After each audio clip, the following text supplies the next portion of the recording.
नमस्कार दोस्तों, मैं अनुराग तिवारी आप सभी का स्वागत करता हूं एसएससी जीडी के इस क्वेश्चन सीरीज में। आज हम 16 तारीख को हुए 16 जनवरी 2023 को दोपहर 2:30 से 3:30 के बैच में हुए हिंदी के पेपर को आज हम पढ़ेंगे और उसका अध्ययन करेंगे कि आखिर उस पेपर में पूछा क्या गया था। तो आइए शुरू करते हैं।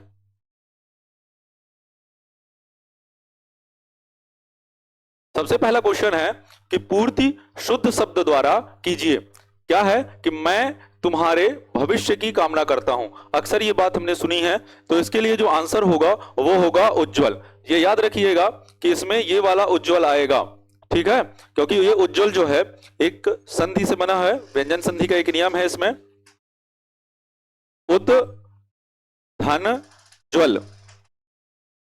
इसमें उत आधा है तो ता के बाद जा आने पर ता जा में परिवर्तित हो जाता है। जब हम संधि नियम तो व्यंजन संधि का एक नियम है कि ता के बाद जा आने पर ता जा में बदल जाता है, तो ये आधा जा बनेगा और ये पहले से आधा जा है, तो ये एक शब्द निकल के आएगा उज्जवल। ठीक है, तो मैं तुम्हारे उज्जवल भविष्य की कामना करता हूं। अगला क्वेश्चन देखें। अगला क्वेश्चन है कि दिए गए मुहावरे में रेखांकित अंश के स्थान पर सबसे उपयुक्त विकल्प कौन सा होगा। छाती पर चना दलना, हालांकि ये शब्द गलत है, यहां पर चना की बजाय क्या आएगा, हमने शुरू से पढ़ा है कि छाती पर मूंग दलना। ठीक है, तो इसमें जो आंसर होगा वो क्या होगा, छाती पर मूंग दलना, ये इसका उपयुक्त आंसर होगा। अगला क्वेश्चन है निम्न में से शुद्ध वाक्य कौन सा है। विदुषी स्त्री का सम्मान करना चाहिए, शरीर पर कई अंग होते हैं, अपने बच्चे बहादुर बनाओ और मैं आप वहां जाऊंगा। पढ़ने से समझ में आ रहा है कि ये जो आंसर है वो सही है, विदुषी स्त्री का सम्मान करना चाहिए, विदुषी स्त्री का सम्मान करना चाहिए, इसका ये आंसर होगा। ठीक है, कि जो है वो गलत है व्याकरण के दृष्टिकोण। उसके बाद आता है कि वह अभी अभी घर गया है। इसमें लिखा है कि निम्न वाक्य में रिक्त स्थान की पूर्ति उचित संज्ञा शब्द से करिए। इसमें संज्ञा शब्द कौन सा है, लोकेश, क्योंकि संज्ञा जो है वो किसी का नाम होता है, संज्ञा जो है वो किसी का नाम होता है और इसमें केवल एक ही नाम है, किसी, कोई और दूसरे ये नाम नहीं होते, इसमें एक नाम है लोकेश। तो वह अभी अभी लोकेश के घर गया है, तो इसका आंसर क्या हो जाएगा, लोकेश। ठीक है, याद रखिएगा इसे। अगला है आकाश में तम का साम्राज्य था। उक्त वाक्य में प्रयुक्त तम के स्थान पर उसके विलोम शब्द का प्रयोग किस वाक्य में किया गया है। तो आकाश में तिमिर, पहले तो आपको यह पता होना चाहिए कि तम का मतलब क्या है। एक बहुत पुराना संस्कृत का आपने पढ़ा है, तमसो मां ज्योतिर्गमय, अर्थात तम मतलब होता है अंधकार से, अंधकार नहीं, मां का मतलब होता है यहां पे नहीं, अंधकार नहीं, प्रकाश की ओर, गमय मतलब जाएं। ठीक है ना, तो तम का अर्थ क्या हो जाएगा, अंधकार। लिखा हुआ है कि आकाश में अंधकार का साम्राज्य था, उसके विलोम शब्द से, तो अंधकार का अपोजिट क्या होता है, प्रकाश होता है। अब हमें देखना है आकाश में तिमिर मतलब अंधकार, तारों का, अंधकार का, केवल एक जगह पे लिखा है आकाश में प्रकाश का साम्राज्य था, उसके विपरीत से भरना है, उसके विलोम से भरना है। आंसर क्या हो जाएगा, आकाश में प्रकाश का साम्राज्य था, अर्थात आंसर नंबर 2। ठीक है, चलिए अगला क्वेश्चन। अगला है कि आप अपने लक्ष्य तक अवश्य पहुंचेंगे। उपयुक्त वाक्य में प्रयुक्त लक्ष्य के स्थान पर उसके समानार्थी शब्द का उपयोग करना है। अब आप देखिए कि किसमें उसका समानार्थी दिया गया है, आप अपने अंत तक अवश्य पहुंचेंगे, नहीं, ठीक है ना, आप अपने परिवार तक, लक्ष्य का मतलब परिवार कभी नहीं होता, आप अपने मार्ग तक अवश्य पहुंचेंगे, ये भी नहीं है, तो आप अपने गंतव्य तक अवश्य पहुंचेंगे, ये इसका आंसर हो जाएगा, अर्थात आंसर नंबर 2। लक्ष्य मतलब होता है हमारा मार्ग, हमारा पथ, हमारा गंतव्य। ठीक है, नीचे दिया है कि नीचे दिए गए वाक्य को रेखांकित भाग को उचित वाक्य खंड से, किससे करना है, वाक्य खंड से प्रतिस्थापित करना है। हमारे गले में पराधीनता की बेड़ियां पड़ी थी, हमारे गले में स्वाधीनता की बेड़ियां पड़ी थी, ये गलत है। हमारे हाथों में पराधीनता की बेड़ियां थी, ये भी गलत है। हमारे पैरों में पराधीनता की हथकड़ियां थी, ये बेड़ियां नहीं लिखा है, इसलिए ये गलत हो जाएगा। ठीक है ना, तो आंसर क्या होगा इसका, आंसर नंबर 3, हमारे पैरों में पराधीनता की बेड़ियां थी। क्या होगा, हमारे पैरों में पराधीनता की बेड़ियां पड़ी थी, ये वाक्य इससे प्रतिस्थापित हो जाएगा। ठीक है साथियों, अगला क्वेश्चन है किनारा का पर्यायवाची शब्द क्या होगा। तो किनारा का पर्यायवाची शब्द क्या होगा, तट। किनारा का पर्यायवाची, तट के किनारे होते हैं, तट अपने आप में एक किनारा है, ठीक है ना। तो किनारा का पर्यायवाची क्या होगा, तट होगा, तट, दुकूल, ठीक है, ये सभी उनके पर्यायवाची हैं। क्लियर। चलिए अगला है, निम्न वाक्य में रेखांकित शब्द के स्थान पर सर्वोचित विकल्प चुनिए। वह मिलनसार था। मिलनसार मतलब बहुत लोगों से मिलता जुलता था, इसीलिए उसने कई अपने बना लिए थे।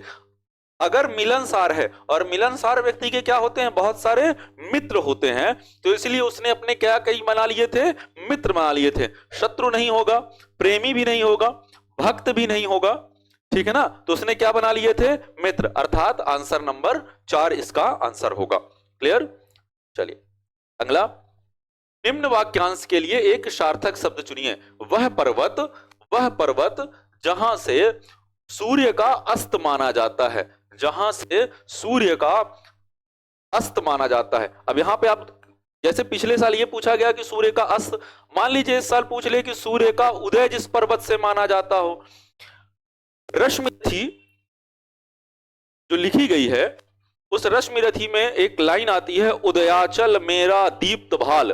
उदयाचल का मतलब वह पर्वत जहां से सूर्य उदय होता है, और उसी का अपोजिट हो जाता है अस्ताचलगामी सूर्य, मतलब अस्ताचल की ओर जाता हुआ। अस्ताचल एक पर्वत का नाम है जहां पे ये माना जाता है कि सूर्य जाके अस्त हो जाता है। तो वह पर्वत जहां से सूर्य का अस्त माना जाता हो उसे क्या कहते हैं, अस्ताचल कहते हैं।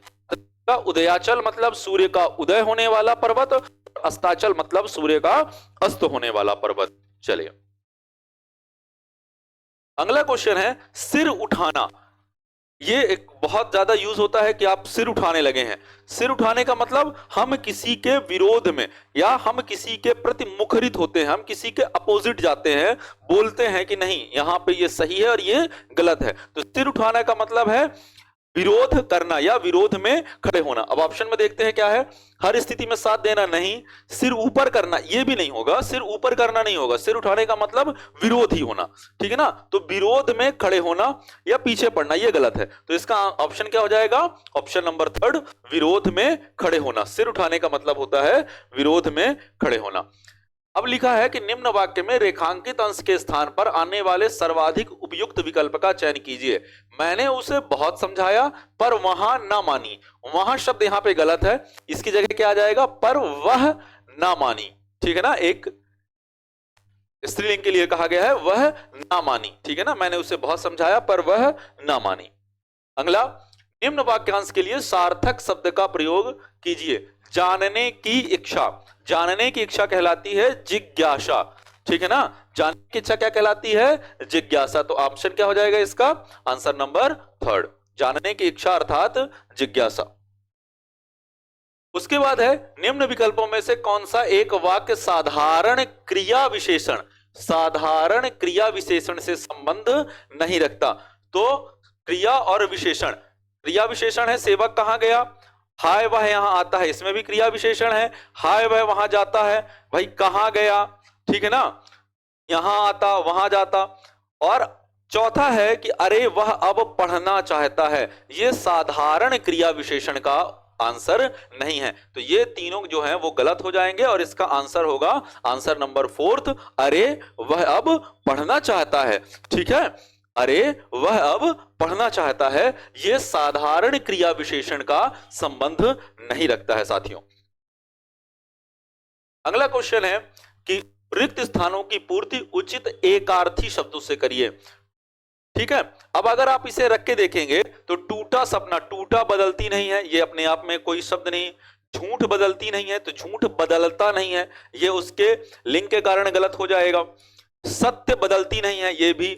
ऋत बदलती नहीं है और ऋतु हमेशा बदलती है। तो यहां पे क्या हो जाएगा कि ऋत बदलती नहीं है और ऋतु हमेशा बदलती है, ठीक है। तो आंसर हो जाएगा इसमें ऑप्शन नंबर ऋत और ऋतु। अगला क्वेश्चन, ये पूरा एक पैराग्राफ है, इसमें लिखा हुआ है कि प्रत्येक संख्या के लिए सबसे उपयुक्त विकल्प का चयन कीजिए। आज फैशन का यहां पे एक नंबर में ऑप्शन देखना है, हाल बन गया है, कार्य बन गया है, प्रतियोगिता बन गई, प्रतियोगिता है और युग है। आज फैशन का कार्य है, हाल है, प्रतियोगिता है या युग है? तो आप सभी को पता है कि आज क्या है, फैशन का युग है। तो यहां पे आंसर क्या हो जाएगा, आज फैशन का युग है, option number 4। Question number 16 option number 4, आज फैशन का युग है। तो इसके बाद अगला है, यहां पे लिख दिए हैं अपन, आज फैशन का युग है। अब आता है कि एक देश ही नहीं सारा विश्व इससे है। क्या है, उलझा हुआ है? नहीं। समाहित है? नहीं। सहमा हुआ है? नहीं। तो आंसर क्या हो जाएगा कि सारा विश्व इससे प्रभावित है। ठीक है ना, सारा विश्व क्या है, इससे प्रभावित है, ऑप्शन नंबर 3। अगला क्वेश्चन है, यहां पे आ गया युग, यहां पे हो गया सारा विश्व इससे प्रभावित। विश्व में वैज्ञानिक चहुमुखी क्षेत्रों में हुई है। तो विश्व में वैज्ञानिक प्रगति, भाव, दुर्गति, व्यापकता। तो विश्व में वैज्ञानिक प्रगति जो है, क्या, वैज्ञानिक प्रगति, विश्व में वैज्ञानिक प्रगति जो है वो चहुमुखी क्षेत्रों में हुई है। उसके बाद अगला क्वेश्चन आएगा इसी से, फिर तो यहां पे फिर से एक बार लिख लेते हैं अपन, लास्ट में पूरा पढ़ लेंगे। सारा विश्व इससे प्रभावित, प्रगति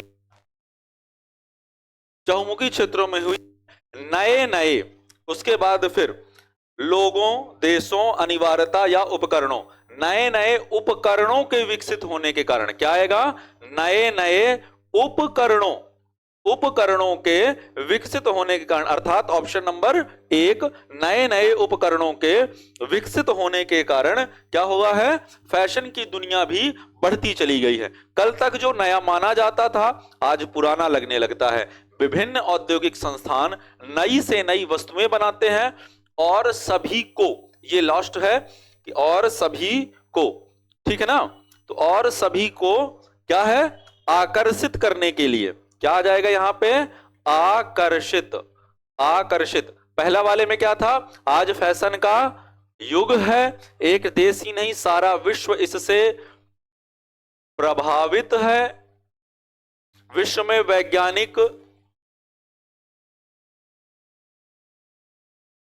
प्रगति, प्रगति था ना यहां पे, वैज्ञानिक प्रगति चहुमुखी क्षेत्रों में हुई है, नए नए उपकरणों, उपकरणों के विकसित होने के कारण फैशन की दुनिया भी बढ़ती चली गई है। कल तक जो नया माना जाता था आज पुराने लगने लगता है। विभिन्न औद्योगिक संस्थान नई से नई वस्तुएं बनाते हैं और सभी को आकर्षित करने के लिए उनका व्यापक प्रचार करते हैं। क्या करते हैं, व्यापक प्रचार करते हैं। इस तरह से ये पांचों जो हैं वो भर जाएंगे और इसका आंसर क्या हो जाएगा, आकर्षित, ऑप्शन नंबर 3। ठीक है, तो यहां तक ये 20 क्वेश्चन जो 16 जनवरी के पेपर में पूछे गए थे दोपहर 2:30 बजे के शिफ्ट में। आगे की क्लास में हम और इतनी सारे पेपर्स को सॉल्व करेंगे। आप हमारे साथ जुड़े रहिए। यदि आपको हमारा पढ़ाना अच्छा लगता है तो आप अपने दोस्तों के साथ, अपने मित्रों के साथ इस हमारे चैनल को सब्सक्राइब और लाइक करिए, ठीक है ना, और अधिक से अधिक शेयर जरूर करिए। हमारे चैनल को सब्सक्राइब करिए और इसे लाइक जरूर करिए। धन्यवाद साथियों, आप सभी का धन्यवाद।